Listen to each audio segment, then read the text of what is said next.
சேனை அதிபனம் கர்த்தருக்கே செலுத்துவோம் கனமும் மகிமையுமே. சேனை அதிபனம் கர்த்தருக்கே செலுத்துவோம் கனமும் மகிமையுமே. அற்புதமேதம் அன்பருக்கே அதை அறிந்து அகமகிழ்வோம், அதை அறிந்து அகமகிழ்வோம். ஜெய கிறிஸ்து முன் செல்கிறார், ஜெயமாக நடத்திடுவார். ஜெய கீதங்கள் நாம் பாடி ஜெய கொடியும் ஏற்றிடுவோம்.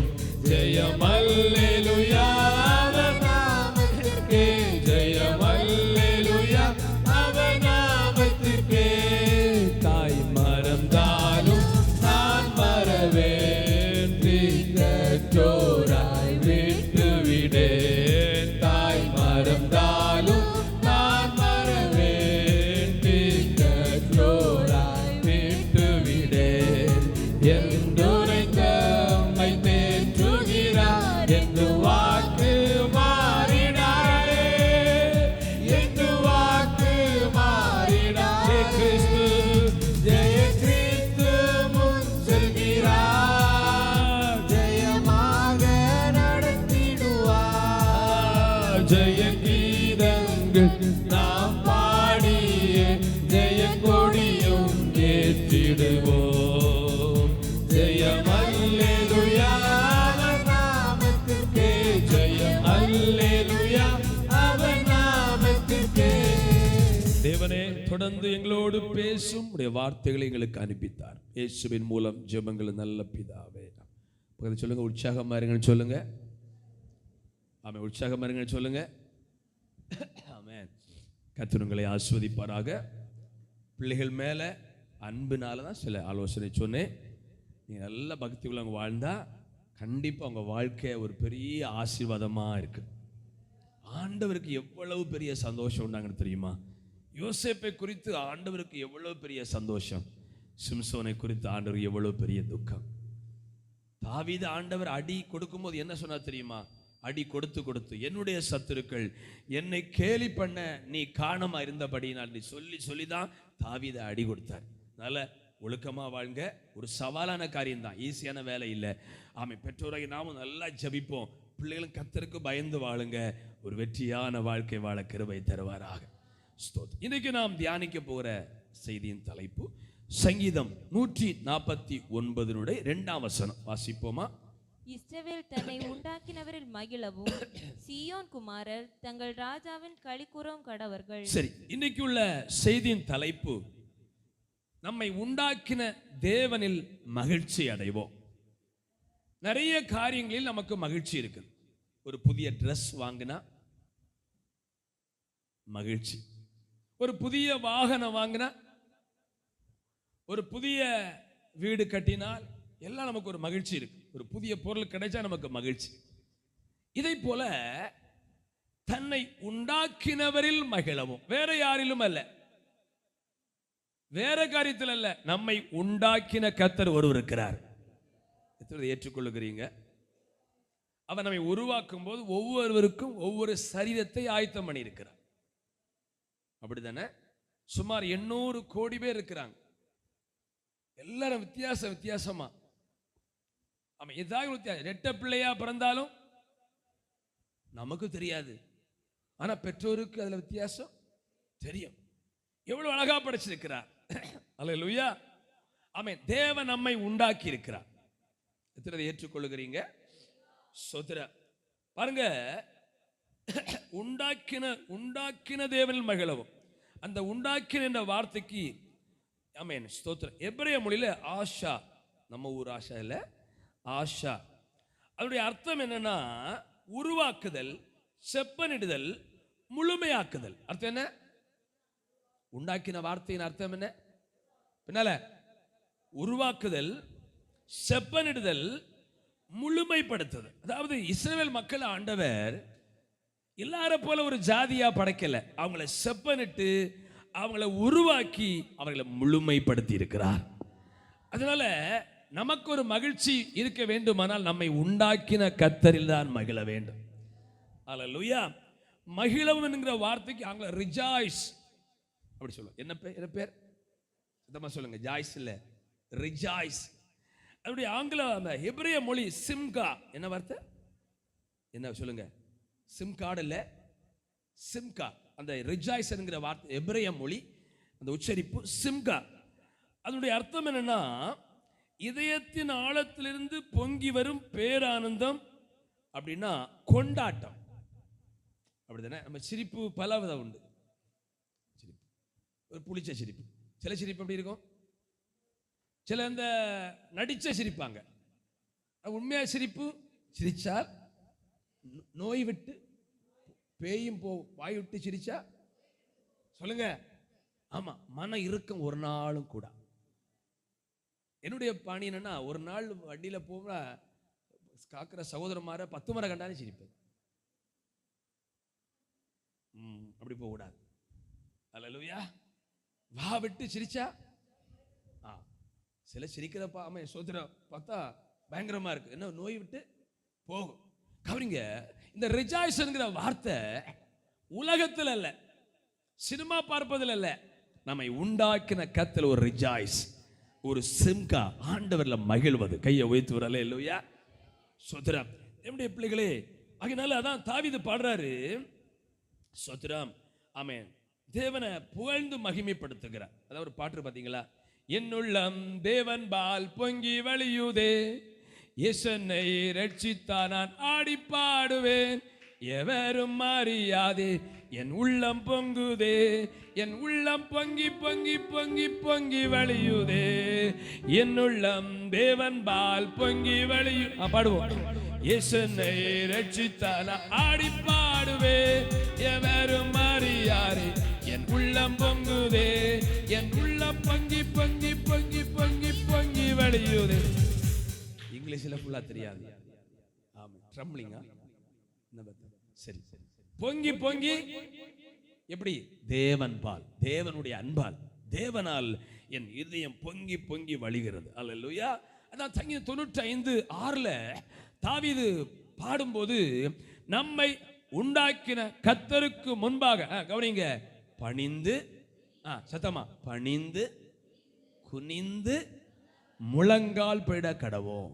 நாங்க என்ன விரும்புறோம்னா, அடுத்த வாரத்திலிருந்து சவர்மார் நீங்களும் கொஞ்சம் ஒரு 5 நிமிஷம் ஆகிலும் ஆமேன் இருக்கை விட்டு எழுந்து அப்படியே முழங்கால் படியிட்டு கர்த்தரை பணிந்து கொண்டு நல்லா இருக்கும். கால் வலி இருக்கலாம். நானும் கால் வலி, முழங்கால் வலினால்தான் முழங்கால் ஜபத்தை கற்றுக்கொண்டேன். 3 மாதம் தீராத முழங்கால் வலி, மூட்டு அறுவை சிகிச்சை பண்ணணுமோ என்கிற பயம். டாக்டர்கிட்ட போனால் நம்ம வாரந்தோறும் ஹாஸ்பிட்டல் ஊழித்து போகிறோம் பார்த்தீங்களா, அங்கே நடக்கிற காரியம்லாம் பார்த்தா நமக்கு பயமாக இருக்கும். ஆண்டவரே, அதுக்கு முன்னே பதிவாக முழங்கால் ஜபம் கிடையாது. ஆண்டவரே, இந்த முழங்கால் வலியை மாற்றி தரணும். 3 மாதம் கடுமையான பெயின், கால் மடக்க முடியாது, இப்படி படுக்க முடியாது, கால் நீட்ட முடியாது, ஐயோ அவ்வளோ வலி. ஆண்டவரே, இந்த முழங்கால் வலியை மாற்றி தந்தீங்கன்னா ஒரு நாளில் அதிக நேரம் ஜெபம் பண்ணுவேன். ஜெபிக்கிற 1/2 மணிக்கூர் ஆகிலும் முழங்கால் பட்டி ஜெபம் பண்ணுவேன். 2 வருஷமா போன முழங்கால் வலி இன்னும் வரல. ஆனா ஒரு விஷயம், முழங்கால் ஜெபத்தை குறைக்கும் போது வருது. ஏதாவது அவசரத்தில் ஜெபிக்காம போனா உடனே நமக்கு ஏன் வரும்? என்ன போடல 2 நாளா விபிஎஸ் சொல்லி என்ன ஜெபம் இல்லை. அப்போ நமக்கு இந்த வண்டி ஓடுறதே கிருபையினாலதான். அதனால தேவனுடைய பிள்ளைகளே, சகோதரமாரன் ட்ரை பண்ணுங்க. அடுத்த வாரத்திலிருந்து உங்களுக்கு நல்ல பாயெல்லாம் போட்டிருக்கு, சேர நீக்கி விசாலமான இடம் இருக்கு, எல்லாம் ஒரு பிராக்டிக்கல் தான். ஆமேன். அல்லேலூயா. முடியாது என்று ஒன்றுமே இல்லை. சபையில் நம்ம நிற்க மாட்டோம். ஆனால் ஹெட் மாஸ்டர் ரூமில் போனால் பிள்ளைக்கு அட்மிஷனுக்காக ஆரையிட்ட சைனுக்காக இருந்தால் ஆரை போயிடுவார். அதனால் எப்படி எத்தி பார்த்து நிற்பேன். ரேஷன் கடையில் போய் 2500 ரூபாய் கிடைக்கும் போதும் சகோதரர் வந்துட்டார், அது ஒரு சந்தோஷம் தான். இன்னொரு பக்கம் நான் சிரிச்ச பாருங்க, ஜோசப்ங்கிற பேர் ஒரு ஆள் சிஎம் வர்றாருன்னா அவர் போறேன்னெல்லாம் கும்பிடுறாரு, அது வேற, எனக்கு கும்பிடு, அது ஒரு அரசியல். ஆமாம், ஜோசப்ங்கிற ஒரு கிறிஸ்தவ பேர் உள்ள ஆள் அப்படி இருக்கிறான்னா நமக்கு ஒரு கெத்து தானே. யார் ஆளட்டு, நம்ம சப்போர்ட் பண்ணுவோம். ஒரு எல்லாம் சொல்லுங்க பார்ப்போம். உங்களுக்கு சிஎம் பதவி வேணுமா? நான் வாங்கி தான். ஒரு புருஷன் 2 பேரை மேய்க்கப்படுறப்ப உறக்கம் மெனக்கெடு. அதனால யாருக்கு வேண்டாம் இல்ல வேண்டாம். அந்த தேவனுடைய பிள்ளைகளே கவனிங்க, நம்மை உண்டாக்கிற தேவன் நம்ம மகிழ வேண்டும். சரி, அதை குறித்த சில காரியங்களை நம்ம தியானிக்க போகிறோம். கவனிங்க, நெகேமியா 8ஆம் அதிகாரம் 10ஆம் வசனத்தில் கர்த்தருக்குள் மகிழ்ச்சியா இருப்பதே நம்முடைய பலன். யாருக்குள்ள? கர்த்தருக்குள் மகிழ்ச்சி இருப்ப நம்முடைய பலன். கவனிங்க, ஜெபம் பண்ணாத, குடும்ப ஜெபம் பண்ணாத, தனி ஜெபம் பண்ணாத நினைச்சு பாருங்க, நம்ம ஒரு பலவீனங்களா மாறி போவோம். ஆனா காலம் எழும்பி ஜெபம் பண்ணி, தனி ஜெபம் பண்ணி, குடும்ப ஜெபம் பண்ண அன்னைக்கு ஃபுல்லா ஒரே ஆர்ப்பரிப்பு தான். பார்க்குறோம், நினைப்பாங்க எங்கண்டோ புதையல் கிடச்சி போயிருக்கு. சிறியன்னா பாட்டுன்னா நடையில ஒரு வித்தியாசம் என்ன. ஆனா ஜெபம் இல்லாத நாட்கள் எல்லாம் பலவீனர்களாய் காணப்படுகிறோம். யோசித்து பாருங்க, குடும்ப ஜெபம் பண்ணாம நித்திரை பண்ண நாள், காலமை ஜெபிக்காம வெளியே போன நாள், தனி ஜெபம் பண்ணாத நாட்கள் நினைச்சு பாருங்க, நம்ம பலவீனர்கள்.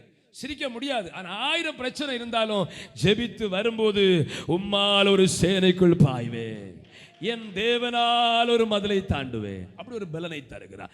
ஆகவே கர்த்தருக்குள் மகிழ்ச்சியா இருப்பதே நம்முடைய பலன். அதை தொடர்ந்து நம்ம செய்தியின் தலைப்பு என்ன? உண்டாக்கின கர்த்தரில் மகிழ். நமக்கு மகிழ வேற ஒண்ணும் இல்லை. பிள்ளைகள் நினைச்சு மகிழலாமா? தப்பில்லை, மகிழ்ச்சி அடையலாம். ஆமென். புருஷன் நினைச்சு மகிழலாமா? இன்னைக்கு சந்தோஷமா சிரிப்போம், நல்ல மாப்பிள்ளைன்னு சொல்லி 2 வாரம் தாண்டி ஒரு ட்ரெஸ் எடுத்து கேட்டா அப்படி ஒரு திட்டுவார். அதான் மகிழ்ச்சி போ. அப்படிதானே? அப்படிதானே? இன்னைக்கு சந்தோஷமா இருப்போம், தேவையெல்லாம் சந்திக்கப்படும். கொஞ்ச நாள் தாண்டும் போது தேவைக்காக ரொம்ப கஷ்டப்படுவோம். உலக மகிழ்ச்சி இப்படிதான். ஆனா கர்த்தருக்குள் மகிழ்வு நமக்கு ஒரு பெரிய ஆசீர்வாதம். நம்மை உண்டாக்கின சொல்லுது, இஸ்ரவேல் தன்னை உண்டாக்கினவர்கள் மகிழணும். எகிப்திலிருந்து வரும்போ ஆமென், மோசேயை காணாத போது ஒரு கன்றுக்குட்டியை உருவாக்கி மகிழ தொடங்கி விட்டார்கள். கர்த்தருக்கு ரொம்ப கோபம் வந்தது. ஆண்டவரை பொறுத்தவரையில அவரை தான் எப்பவும் வணங்கிட்டே இருக்கணும். அவரை வணங்குறவர்கள் அவரை விட்டு போயிட்டாங்கன்னா ரொம்ப கோபம் ஆண்டவருக்கு. ஆகவே தேவனுடைய பிள்ளைகளே, இஸ்ரவேல் வம்சத்தை போல அடி வாங்கின வம்சம் உலகத்தில் யாருமே இல்லையா. ஒன்று யாழ்ப்பாண தமிழர்கள், 2வது அதிக பிரச்சனைக்குள்பட்டது யூதர் மக்கள். அதுல அதிக அடி வாங்கின காரணம் என்னன்னா, தேவனை விட்டுட்டு பாகால்களை தேடி போவாங்க. உடனே யாபின் கையில 20 வருஷம் என்ன கொடுத்தாச்சு, என் பிள்ளைகளை 20 வருஷம் உன் கையில, நீ என்ன செய், தள்ளணுமா சதிக்கணுமா என்ன செய்யணுமா செய், ஆண்டவரேன்னு கூப்பிடுவாங்க. 20 ஆண்டு முடியும் போது 5 ஆண்டு பிறகு 5 வருஷம் தாண்டும் போது திரும்ப விற்கிறாங்க, திரும்ப 30 வருஷம் யார் கையில? எதிரிகளை கொடுத்துருவார். ஒரே ஒரு காரணம், பாகாலை தேடி போனதுனால. எப்போதெல்லாம் அவரை மட்டும் வணங்கினார்களோ ஒருத்தரும் அவர்களை ஒன்றும் செய்ய முடியவே இல்லை. கையை உயர்த்தி வரல இல்லையா? சரி, தேவனுடைய பிள்ளைகளே, சரி ஆமென். ஆண்டவரில் மகிழவும் என்றால் ஆமென், தேவனுடைய காரியங்கள் மகிழ்வதை குறிக்கிறது. முதல் காரியம் சங்கீதம் 119:92 வசனத்தை வாசிப்போம். சங்கீதம் 119:92. உமது வேதம் என் மனமகிழ்ச்சியா இராதிருந்தால் என் துக்கத்திலே அழிந்து போயிருப்பேன். சரி, ஒரு தேவ பிள்ளை ஆண்டவர் மகிழ்கிறார் என்றால் எப்படி கண்டுகொள்வது? உமது வேதம் என் மனமகிழ்ச்சியா இராதிருந்தால் என் துக்கத்திலே அழிந்து போயிடும். யாருடெல்லாம் கர்த்தரில் தேவனில் மகிழ்கிறார்களோ அவங்க அவர் எழுதி கொடுத்த வேதத்தில் மனமகிழ்ச்சியா இருப்பாங்க. வேதம் படிக்காத நாட்கள் அவங்களுக்கு ரொம்ப கஷ்டமா இருக்கும்.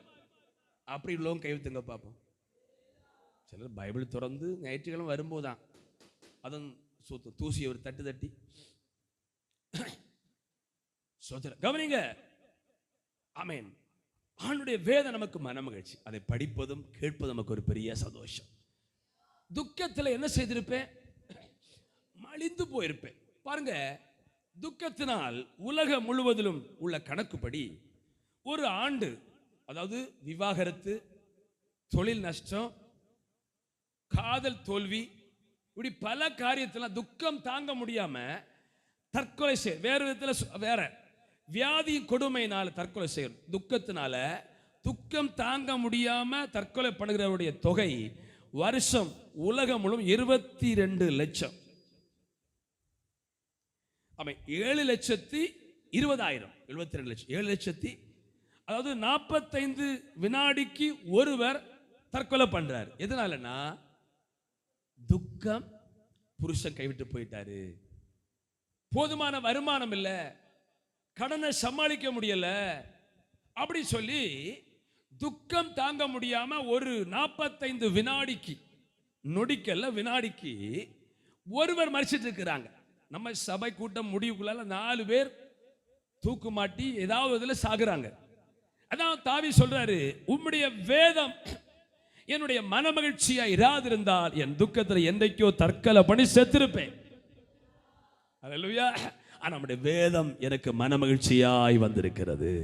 அப்ப ஆண்டவரில் மகிழ்கிறவங்க இந்த வேதத்துக்கு முக்கியத்துவம் கொடுப்பாங்க. சிலர் கவனிங்க, இந்த பைபிளுக்கு பயங்கரமான கீசு கொடுப்பாங்க. இது யூதாஸ் கொடுக்கிற கள்ள முத்தம். படிக்கவும் மாட்டாங்க, ஆனா பைபிளுக்கு ஒரே ஆண்டவரே அல்லேலூயா. சில காலை தட்டுப்பட்டா தொட்டு இப்ப பைபிள் முத்தம் கொடுத்தா பிரயோஜனம் இல்லை. ஆமென். பைபிளை நேசிக்கணும். நம்முடைய வேதம் நமக்கு ஒரு மனமகிழ்ச்சியா இருக்கு. எத்தனை பேர் ஏற்றுக்கொள்கிறீங்க? அந்த வேதம் என்பது சில பாடல் மூலமாக வரலாம், செய்தி கொடுக்கும் போது வரலாம், இல்லைன்னா நீங்க கவனமா படிக்கும்போது கூட வார்த்தை பேசும். அப்படி எத்தனை பேசியிருக்கு? அல்லேலூயா. சில சூழ்நிலை வேதத்தின் சம்பவங்களை படிக்கும் நமக்கு கரைச்சியா வரும், அழுகையா வரும், ஆனந்த கண்ணீர் வரும். தேவனுடைய பிள்ளைகளே, அப்போ நம்முடைய தேவனுடைய வார்த்தை நமக்கு மன மகிழ்ச்சியா இருக்கணும். ஸ்தோத்திரம். அல்லேலூயா. ஸ்தோத்திரம். தேவனுடைய பிள்ளைகளே, சங்கீதம் 37:31 சொல்லுது, வேதம் மனமகிழ்ச்சியா இருந்தா கையில மட்டுமல்ல, அது இருதயத்திலும் இருக்கும். எங்க இருக்கும்? ஆமா, இருதயத்திலும் இருக்கும். என்னுடைய பிள்ளைகளே, எஸ்ரா 7:10 வாசிங்க. எஸ்ரா 7:10. கர்த்தருடைய வேதத்தை ஆராயவும் அதின்படி செய்யவும் இஸ்ரவேலின் கட்டளைகளையும் நீதி நியாயங்களையும் உபதேசிக்கவும் எஸ்ரா தன் இருதயத்தை பக்குவப்படுத்தி இருந்தார். நல்ல கரங்களை கொட்டி ஸ்தோத்திரம் பண்ணணும். கையாசை துரலேலுயா. நம்ம என்ன செய்து தியானிக்கிறோம்? ஆண்டவரில் உண்டாக்கி மகிழணும். அப்படி மகிழ்வதை எப்படி கண்டுபிடிக்க? வேதத்தை யாரெல்லாம் மகிழ்ச்சியா இருக்கு, வேதம் என்னுடைய மன மகிழ்ச்சி, ஆமென் என்று சொல்லுகிறாங்களோ அவங்க தான் கர்த்தர் மகிழ்கிறாங்க. அப்படி வேதத்தை மன மகிழ்ச்சியா நினைக்கிறவங்க எஸ்ராவை போல வேதத்தை ஆராய்வாங்களா? என்ன செய்வாங்களா? சொல்லுங்க. வேதத்தை ஆராய்ஞ்சா என்ன கிடைக்கும்? ஏதாவது ஆசீர்வாதம்? வேதத்தை படித்த ஏதாவது கிடைக்குமா? அல்லேலூயா. வேதத்தை படிச்சது கிடைக்குமா? ஆராய்ஞ்சது கிடைக்குமா? அது மட்டுமல்ல, வேதத்தை யாரெல்லாம் மனமகிழ்ச்சியா நினைக்கிறாங்களோ அவங்க படிப்பது மட்டும் அதன்படி செய்ய பிரயாசப்படுவாங்க. அவங்க அதை ஃபாலோ பண்ணாதவங்கள நினைக்கணும், இவங்க பைபிளுக்கு மேல நாட்டம், இவங்க ஆசீர்வாதத்துக்கு மேல நாட்டம். பைபிள் ஒன்றும் வேண்டாம், ஜெபம் பண்ணி ஏதாவது ஆசீர்வாதத்தை தட்டுப்பறிக்க நினைக்கிறாங்க. அப்ப யாரெல்லாம் பைபிள்ல மனமகிழ்ச்சியா இருக்கிறாங்களோ அவங்க துக்கத்தில் அழிய கர்த்தர் விட மாட்டார். எத்தனை பேர் நம்புறீங்க? உங்க தற்கொலை யாரையா கொண்டு கர்த்தர் தடுப்பார். அல்லேலூயா. ஆமென். எனக்கு தெரிந்த ஒரு சகோதரி, தெரிந்த ஒரு பாஸ்டர் சொன்னார், அதிகாலை 2 மணிக்கு அந்த சகோதரிக்கு ஞாபகத்தை கொடுத்து கர்த்தர் எழுப்பு. அந்த ஊழியக்காரை ஜெபிக்க, ஆண்டவரே இந்த குடும்பம் ஏற்கனவே குடிகார புருஷனால் தத்தளித்து கொண்டிருக்கிற அந்த குடும்பத்தை ரட்சியப்பா, பாதுகாத்துக் கொள்ளும், ஏன் என்னை தட்டி எழுப்பி இந்த ஞாபகம் கொடுக்கிறீன் என்று ஜெபித்த போது அந்த பாஸ்டர் ஜெபிச்சுட்டு காலம் அந்த வீட்டுக்கு போனாராம். நம்ம பக்கம்தான். புருஷன் பயங்கரமான குடி, அடி தாங்க முடியாம ஒரு நாள் சொத்ரா அவங்க வீட்டை விட்டு ஒரு 1/2 கிலோமீட்டர் வந்துட்டாங்க.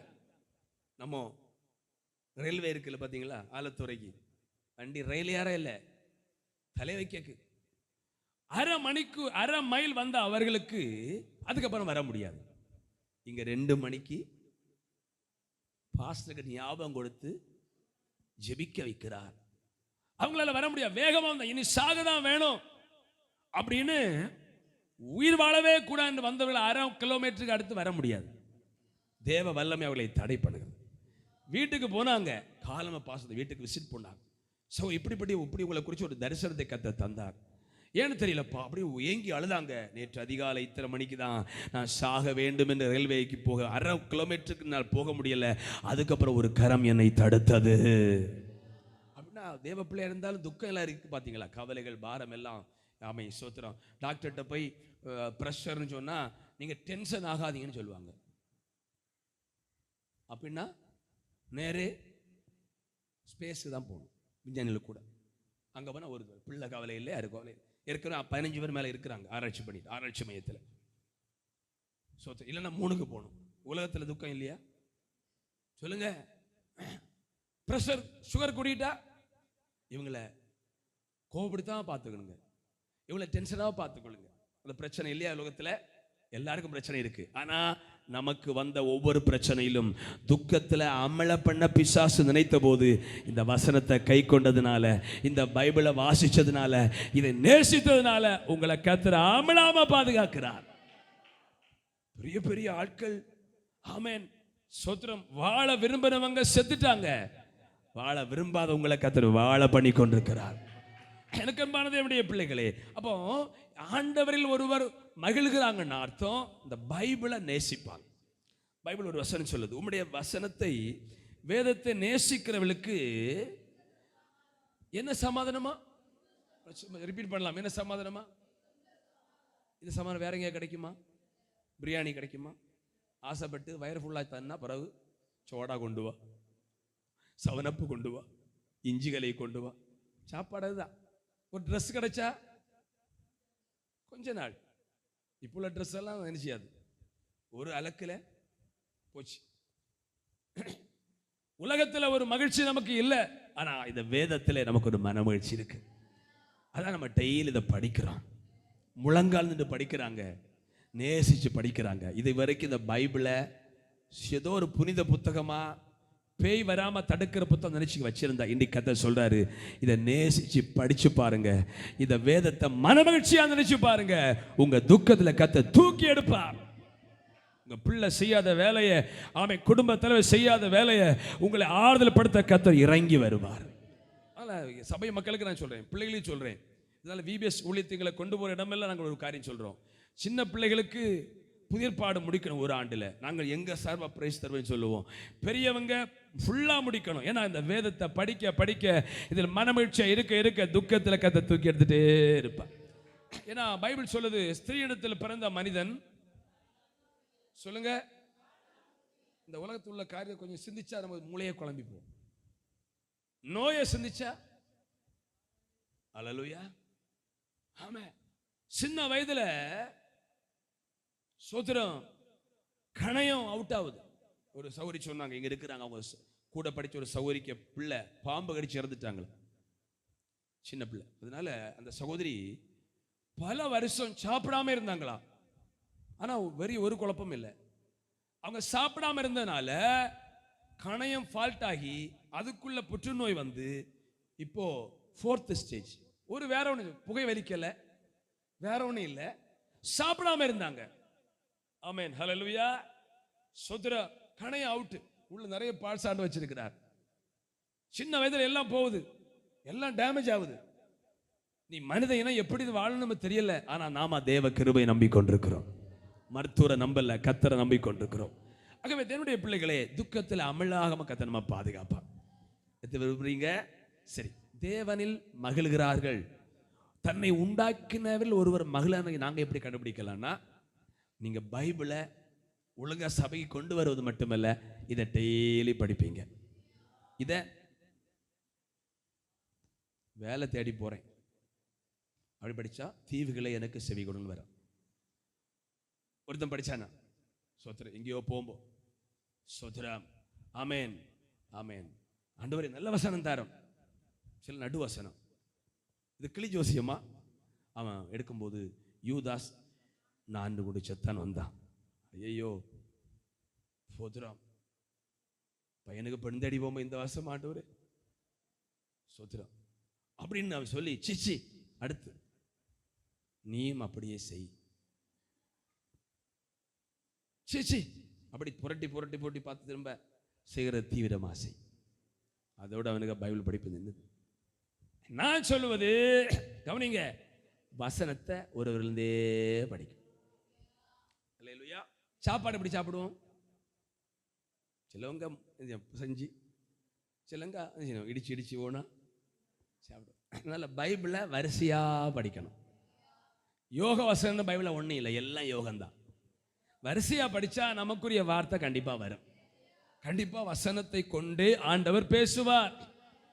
பேசுவார பேச மாட்டாரா? ஒரு சகோதரி புருஷன் வெளிநாட்டில் மஸ்கல் இருக்கிறார், சூத்திரம் அரபி விட்டு வெளியே சாடிட்டார். ஊருக்கு வரணும், 1 லட்சம் ரூபாய் கேட்குறாங்க. வீட்லையும் இல்லை, வெளிநாட்டிலையும் இல்லை. அந்த சகோதரி ஜெபம் பண்ணாங்களா, ஆண்டவரே என் புருஷனை சுகமா வீட்டுக்கு கொண்டு வாரு.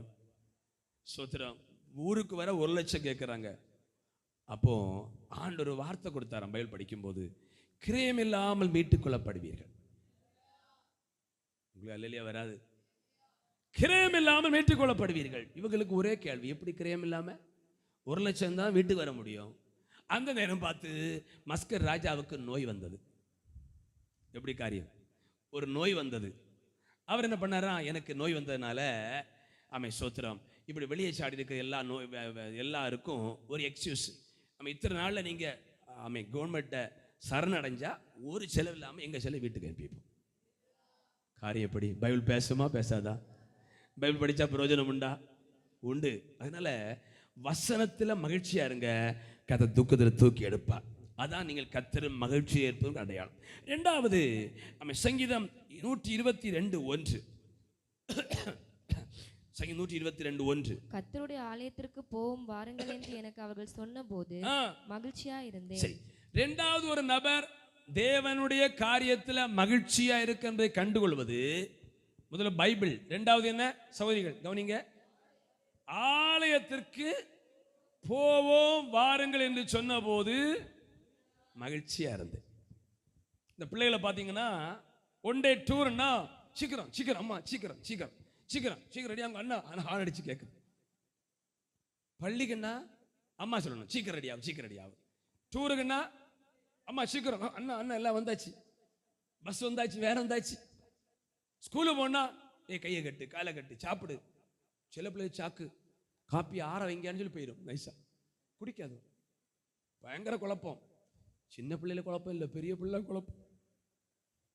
கவனிங்க, 2வது சில பிள்ளை மடிச்சு மடிச்சு ஸ்கூலுக்கு போவாங்க. அம்மா வயிற்று வலி போல இருக்கு, காய்ச்சல் இருக்க பார்த்து பாருங்க. ஸ்கூலுக்கு போகிற மடிக்கிற பிள்ளைகள். ஆனா ஸ்கூலுக்கு போக மடிக்காத பிள்ளைகள் காய்ச்சல் மக்களே போண்டாம், அம்மா மேக்ஸ் பாடம் இன்னைக்கு முக்கியமா சொல்லி தருவாங்க, மருந்து இருக்கா தாருங்க, முன்ன போயிடுவாங்க. 2வது நீங்கள் கர்த்தரில் மகிழ்ச்சின்னு அர்த்தம், ஆலயம்னு சொல்லும் போது மகிழ்ச்சியா இருப்பீங்க. சத்தமா சொல்லும் குரல் இல்லையா? காய்ச்சல் போல இருக்கா, சுத்திரம் சுத்திரம் ஒரு டேப்லெட் கூட எரிஞ்சுவோம். நம்ம தானே டாக்டராகவே டெய்லி டேப்லெட் சாப்பிட்றோம் காய்ச்சலுக்கெல்லாம். 2 டேப்லெட் போடுவோம், சீக்கிரம் காய்ச்சல். சர்ச்சை போன இல்ல.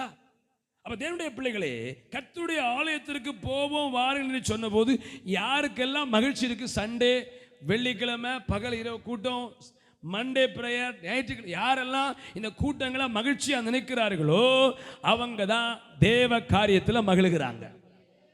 தாவி சொல்றாரு, ஆகாமிய கூடாரங்களில் 1000 நாள் இருப்பதை பார்க்கிலும் தேவனுடைய ஆலயத்தில் காத்திருப்பதே.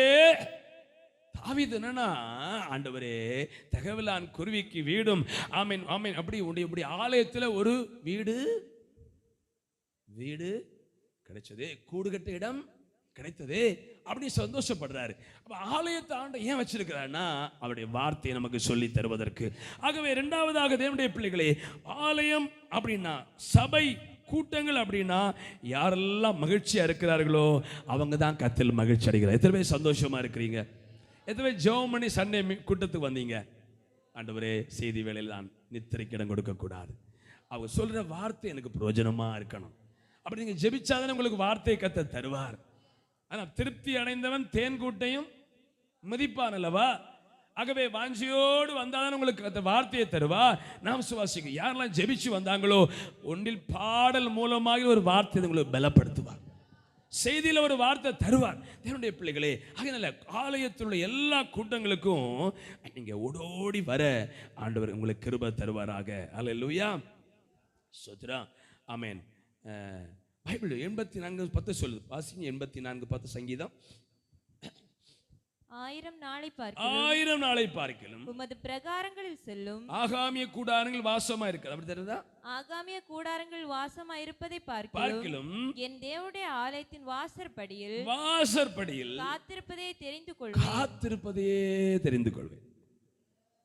ஆமா, அப்படி அர்த்தம் என்னன்னா, சர்ச்சு திறக்கலையா, ஸ்தோத்திரம், வாசல இருந்து 10 ஸ்தோத்திரம் பண்ணிட்டு போவேன். நல்லா சொல்லுங்க பாப்போம். வாசல் திறந்தா உள்ள வந்து ஜெபம் பண்ணுவேன். விருந்து வீட்டுக்கு போற, திருமண வீட்டுக்கு போற மகிழ்ச்சி ஆலய கூட்டத்தில் நமக்கு இருக்கணும். இன்னைக்கு ஓய்வு நாள், நான் நேரமா போறேன். பரவாயில்ல, அநேக நேரம் வர்றீங்க. God bless you. ஆமை, கர்த்தருடைய வார்த்தையை நீங்க முக்கியப்படுத்துறீங்க தேவனுடைய பிள்ளைகளே. அதனால இரண்டாவதாக, ஆமை, யாரெல்லாம் ஆலய காரணம் முக்கியப்படுத்துறார்களோ அவங்க தான் கர்த்தரில் மனமகிழ்ச்சியா இருக்கிறார்கள். அல்லேலூயா. 1 நாளாகமம் 22:5 வாசிங்க. தாவீது என் குமாரனாகிய சாலோமோன் வாலிபனும் இளைஞனுமாய் இருக்கிறான். கர்த்தருக்கு கட்டப்படும் ஆலயம் சகல தேசத்திலும் கீர்த்தியும் மகிமையும் உடையதாய் விளங்கும்படி மகா பெரிதா இருக்க வேண்டும். பெரிதா இருக்கணும். ஆகையால் அதற்காக வேண்டியவைகளை இப்பொழுதே சேகரம் பண்ண வேண்டும் என்று சொல்லி, தாவீதுடைய ஆசை பாருங்க, ஆலயத்தின் மேல. ஆண்டவர் கட்டுகிற ஆலயம் மகா பெருசா இருக்கணும். ஆமென். யாரெல்லாம் ஆலயத்தின் மேல வாஞ்சி இருக்கிறாங்களோ அவங்க சபை வளர்ச்சிக்க நல்ல பிரயாசப்படுவாங்க. சபை கட்டப்படணும், தேவைகள் சந்திக்கப்படணும், ஆத்துமாக்கள் வரணும். அவங்க தான் ஆலயத்தில் மனமகிழ்ச்சியா இருக்கிறவங்க. அல்லேலூயா. ஆண்டவரே, இன்றைக்கு ஆத்துமாக்கள் குறைவு, இன்னும் ஆத்துமாக்கள் வரணும். தாவீதுடைய வாஞ்சை பாருங்க, மகனுக்கு சொல்றாரு, ஆமென், நான் கட்டுகிற ஆலயம் பிரமிக்கத்தக்கதா இருக்கணும். அந்த வாஞ்சினால ஒரு பக்கம் தப்புக்கு அடி கொடுத்தாலும் ஆண்டவர் அவனுடைய குமாரனை சாலோமனை அரியணையிலே கொண்டு வந்தார். அந்த பதவிக்கு வர சிலர் முயற்சி பண்ணாங்க. பைபிள் தெரியுங்களா? ஆண்டு விட்டாரா? விடல. ராஜாவை கொண்டு வந்தார். அவனை சொன்னார், ஸ்தோத்திரம், கண்டிப்பா நான் கொண்டு வருவேன். தேவனுடைய பிள்ளை, இரண்டாவது, நீங்க கர்த்தரில் மகளிர் என்பதற்கு அடையாளம் ஆலய காரியத்தை முக்கியப்படுத்துவீங்க. நமக்கு ஃப்ரைடே உபவாச ஜெபம் இருக்கு. என்ன ஜெபம் இருக்கு? அது நமக்கு ஒரு முக்கியமான ஜெபம். அரை மணிக்கூர் உங்களுக்கு ஜெபிக்க டைம் தருவோம். உங்கள் தேவைகளை கர்த்தருக்கு சொல்லலாம், உங்கள் பிரச்சனைகள் தேவனிடத்தில் சொல்லலாம். அது சொல்ல சொல்ல பரலோகம் நமக்கு இறங்கி வரும். ஏன்னா நீங்க ஜெபிப்பது ஆண்டவர் கேட்கிறாரு. எத்தனை நம்புறீங்க? நம்புற மட்டும் ஒரு அல்ல சொல்லுங்க. கைகளை கொட்டி ஆண்டவரை ஸ்தோத்திரம் பண்ணுவோம். நம்முடைய ஜெபத்தை ஆண்டவர் கேட்கிறார். இரண்டாவது சொல்லுங்க, ஆலய காரியத்தில் மகிழ்ச்சியா இருங்க, உற்சாகமா வாருங்க. சொல்லி பார்த்தீங்கன்னா, மகிழ்ச்சியோடு கர்த்தருக்கு ஆராதனை செய்து ஆனந்த சத்தத்தோடு உள்ள வரும்போதே ஸ்தோத்திரம் பண்ணிட்டே வரணும். ரெண்டாவது, அதை ஆண்டவர் பார்க்கிறார். யாரெல்லாம் சபை ஞாயிற்றுக்கிழமை இடை கூட்டங்களுக்கு முக்கியமா வேலைகளை ஒதுக்கி யார் வர்றாங்களோ அவங்கள கர்த்தர் சந்தோஷப்படுவான். இந்த பிள்ளைகள் என்னிலே சந்தோஷப்படுறார்கள். அல்லேலூயா. ஒரு மிகப்பெரிய சபையின் போது ஒரு காரியத்தை சொன்னார். அவர் சபை விசுவாசி ஒருவர், பெரிய பிசினஸ். அவருக்கு 2 போன் உண்டா. ஒன்று பிசினஸ் போன், இன்னொன்று பர்சனல் போன். பிசினஸ் போன ஞாயிற்றுக்கிழமை சுவிட்ச் ஆஃப். என்ன ஆஃப்? ஹலோ, ஞாயிற்றுக்கிழமை பிசினஸ் போன். அவர் சொல்லுவாரா, சம்பாதிச்சு என்ன செய்ய போறோம்? ஒரு நாள் ஆராதனை ஆண்டவருக்காக. போன் இருந்தா கூப்பிடுவான், அண்ணாச்சி அப்படி கூப்பிடும் பார்த்தீங்க. அதனால அந்த போன் சுவிட்ச் ஆஃப். பிறகு திங்கள் தான் அது சுவிட்ச் ஆன் ஆகும். இன்னைக்கு அப்போ பார்ப்போம், ஞாயிற்றுக்கிழமை நம்ம எல்லாம் காரியம் செய்கிறோம். அது போட்டும், ஆராதனைக்கு வராம என்னென்ன காரியங்களை செய்கிறோம். ஆலயத்தை குறித்து மனமகிழ்ச்சி இருந்தா ஆலயத்திற்கு நம்ம ஓடி வருவோம். ஆமென், ஹல்லேலூயா, ஸ்தோத்திரம். தேவனுடைய பிள்ளை, அதனால பிள்ளைகள் ஸ்கூலுக்கு போகாம இருந்தா நமக்கு எவ்வளவு சங்கடம் இருக்கும். அது போல ஆலயத்துக்கு ஓடி. மூணாவது ஒரு காரியம், சங்கீதம் 19:5 வாசிங்க. அது தன் மணவரையிலிருந்து புறப்படுகிற மணவாளனை போலிருந்து பராக்கிரமசாலியை போல் தன் பாதையில் ஓட மகிழ்ச்சியா இருக்கிறது. நல்லா கையை உயர்த்தி வரல சொல்லுங்க. ஒரு மனிதன், ஒரு தேவ பிள்ளை கர்த்தரில் மகிழ்ச்சி அடைய என்பதை எப்படி கண்டுபிடிப்பது? முதலாவது வேதத்தை உச்சரிப்பான். சோதரா வேதம் படிக்காதனால் துக்கமா இருக்கு. ரெண்டாவது, ஆலய காரியத்துக்கு ஓடி வருவாங்க. ஓடி வர்றீங்க, இன்னும் உற்சாகமா ஓடி வரணும். அவங்க தான் கத்தல் மகிழ்ச்சி. ஆண்டவரை பார்த்துட்டே இருப்பான். ஸோ ஏன்னா ஸ்கூல் எல்லாம் வருகை பதிவேடு இருக்கா? எத்தனை % மார்க் அட்டெண்டன்ஸ் இருந்தால் என்ன செய்ய முடியும் சொல்லுங்க? அப்படி இருக்கா? அப்போ சர்ச்சில் மட்டும் அல்லேலூயா நான் பார்க்குறேன். ஆண்டவர் நியாயம் தீர்க்கும் போது சோத்திரம், ஆமா, ஆராதனை நாளை கூட பாப்பா நினைக்கிறேன். எத்தனை நாள் சோத்ரா? ஒரு வருஷம் எத்தனை நாள், எத்தனை வாரம்? 55 ஞாயிற்றுக்கிழமையா? 55 ஞாயிற்றுக்கிழமைல. ஸோ இத்தனை நீங்கள் வந்திருக்கீன்னு பார்ப்பார். ஆமேன். அப்போ 55 வெள்ளிக்கிழமை வரையில, 55 மண்டே, 55 வெள்ளி சாயங்காலம் எல்லாம் கரெக்டாக பார்ப்பார். அல்லேலூயா சோத்திரம். படிப்பு ஓகே தான், ஆனால் நிறைய நாள் ஆப்சென்ட். அல்லேலூயா. ஸ்கூலில் சொல்லலாம், ஐ ஆம் சஃபரிங் ஃப்ரம் ஃபீவர். இது ஒன்று தான் தெரியும். கடிதம் எழுத ஐ ஆம் சஃபரிங் ஃப்ரம், கல்யாண வீட்டில் போய் நல்லா சாப்பிட்டு வந்துருக்கு. ஆனால் சஃபரிங் ஃப்ரம் டீச்சருக்கு தெரியும், உனக்கு மூத்தனால ஃபீவர் தான். ஆமாம், ஆலயத்துக்கு வராமல் அப்படி எழுத முடியுமா?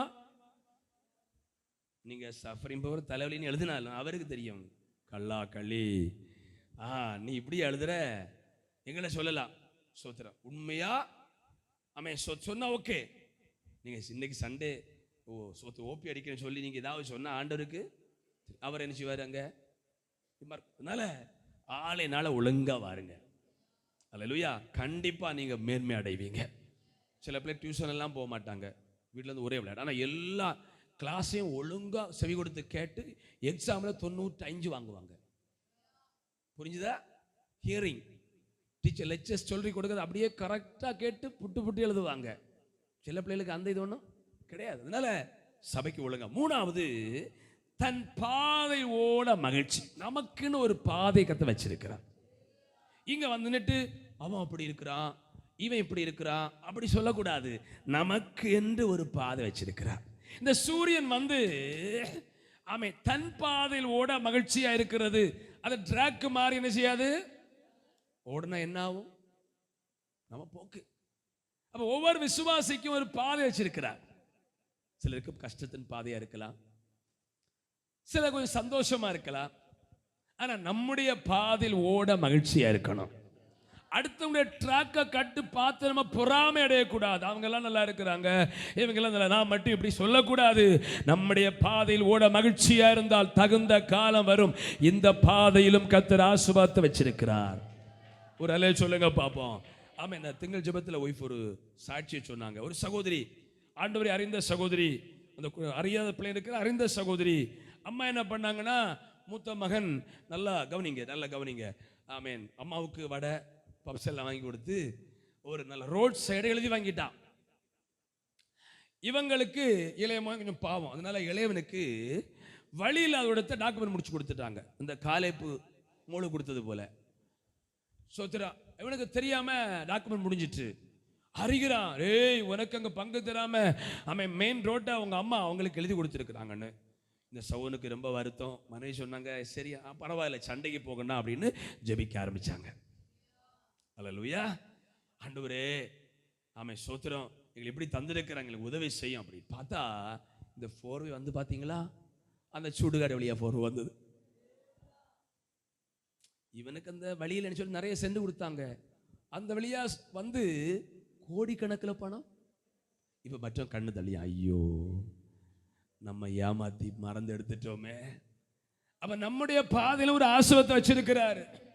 அவங்க பாதையை பார்த்து இடரடைய கூடாது. சூரியன் வந்து சந்திரன் அப்படி ஓடுது, அவன் ஸ்டார் அப்படி ஓடுது சொல்லி அதுக்கு அவன் பார்க்காம கர்த்தர் தனக்கு வைத்திருக்கிற பாதை ஓட மகிழ்ச்சியா இருக்கிறது.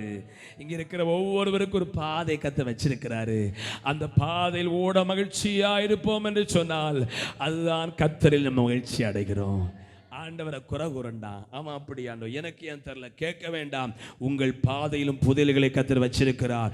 உங்கள் பாதையிலும் ஆசீர்வாதத்தை வச்சிருக்கிறார். தற்சமயம் சில ஆண்டுகள் கடினமா இருக்கலாம், ஆனா இந்த பாதையில் ஓட மகிழ்ச்சியா இருந்த நன்மை கர்த்தர் வச்சிருக்கிறார். ஆகவே தன் பாதையில் ஓட மகிழ்ச்சியா இருக்கிறது. தேவனுடைய பிள்ளைகளே, கவனிங்க, இது சில வார்த்தை நான் முடிக்கிறேன். ஆமென். சங்கீதம் அப்போஸ்தலர் நடபடிகள் 13ஆம் அதிகாரம் 25ஆம் வசனத்தை வாசிக்கும் போது, அப்போஸ்தலர் 13:25, யோவான் தன் பணிவிடை ஓட்டத்தை நிறைவேற்றுகிற போது நீங்கள் என்னை யார் என்று நினைக்கிறீர்கள்? போதும். சோத்ரா, நம்முடைய பாதையில சரியா ஓடுனா பணிவிடை ஓட்டத்தை எல்லாம் முடிக்கலாம். பவுல் சொன்னா, நல்ல போராட்டத்தை போராடினே ஓட்டத்தை முடிச்சேன். யாரும் முடிச்சு வைக்கல, நான் தான் முடிச்சேன். அல்லேலூயா. விசுவாசத்தை காத்துக்கோ. அதனால பிள்ளைகள், எனக்கு மார்க் குறைவு, அவனுக்கு அப்படி ஒன்றும் வேண்டாம். உங்களுக்கு இருக்கிற பாதையில அப்படியே போனாங்கன்னா அதுல கர்த்தர் ஆசை வச்சிருக்கிறார். உங்களுக்கு நியமித்த பாதையில நன்மைகளை கர்த்தர் வச்சிருக்கிறார். பிரதர்ஸ் கவனிங்க, உங்களுக்கு நன்மை வச்சிருக்கிறார். அந்த பாதையில எபிரேயர்கள் வாசிக்கிறது போல நமக்கு நியமித்த ஓட்டத்துல பொறுமையோடு ஓடக்கணும். எப்படி ஓடணும்?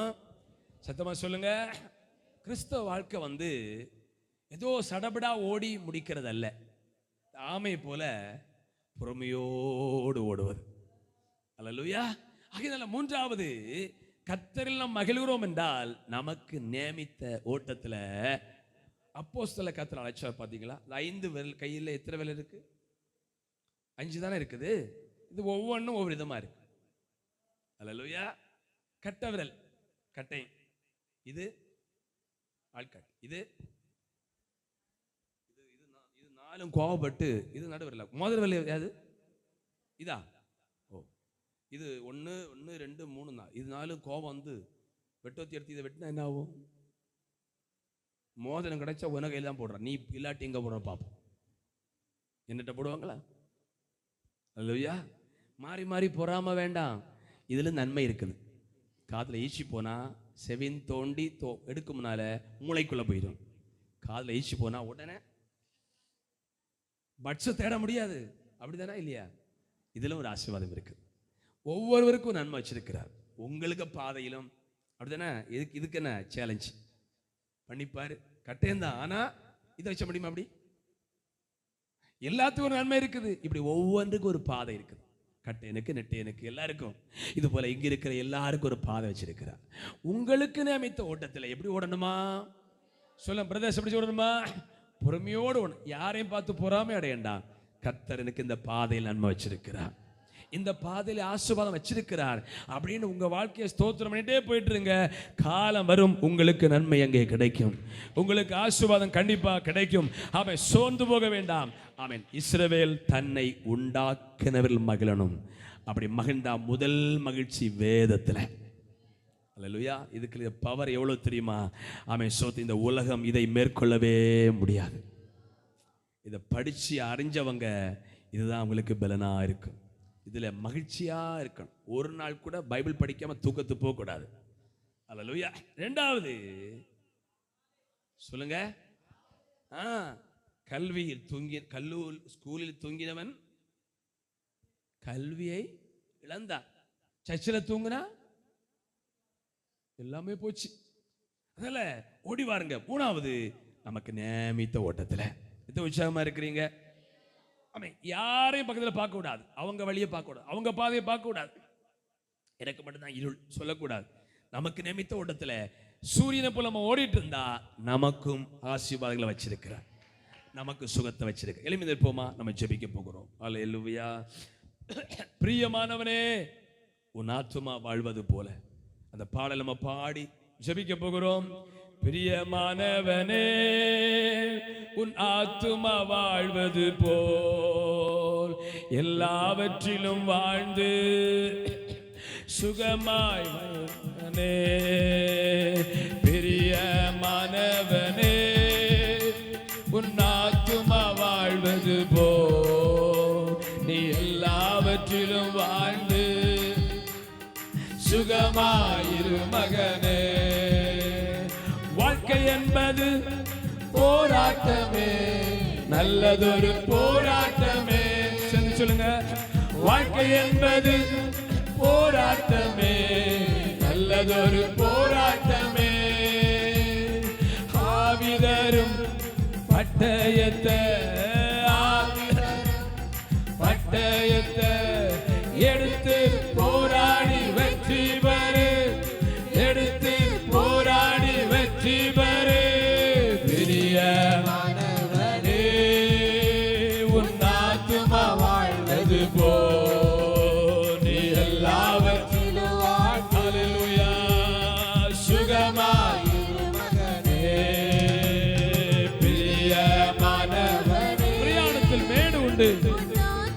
மங்களும் உண்டு, ஆசீர்வாதம் உண்டு. எல்லாவற்றிலும் வாழ்ந்து சுகமாயிரு மகனே.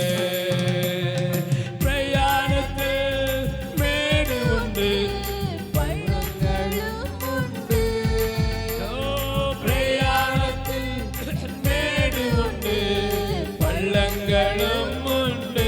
மிதித்திடுவாய், மிதித்திடுவாய், தாண்டிடுவாய், மிதித்திடுவாய், தாண்டிடுவாய்.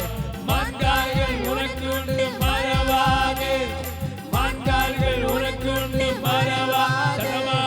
பிரியமானவனே, உன் ஆத்துமா வாழ்வது போல். நீ எல்லாம் ஓட்ட பந்தயம் நீ ஓடுகிறாய், சுகமாயிரு மகனே. ஓட்ட பந்தயம் நீ ஓடுகிறாய், ஒழுங்கின்படி ஓடு மகனே. கிருபத்தாரு. ஓட்ட பந்தயம் நீ ஓடுகிறாய், ஒழுங்கின்படி ஓடு மகனே. நெருங்கி வரும் பாவங்களை நெருங்கி வரும் பாவங்களை உதறி தள்ளிவிட்டு ஓடு மகனே, உதறி தள்ளிவிட்டு ஓடு மகனே.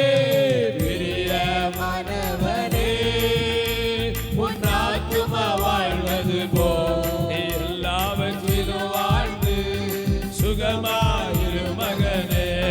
பிரியமானவனே, உன் ஆத்துமா வாழ்வது போல் நீ எல்லாவற்றிலும் வாழ்ந்து சுகமாயிரு மகன். பிரியமானவனே, உன் ஆத்துமா வாழ்வது போல் நீ எல்லாவற்றிலும் வாழ்ந்து சுகமாய்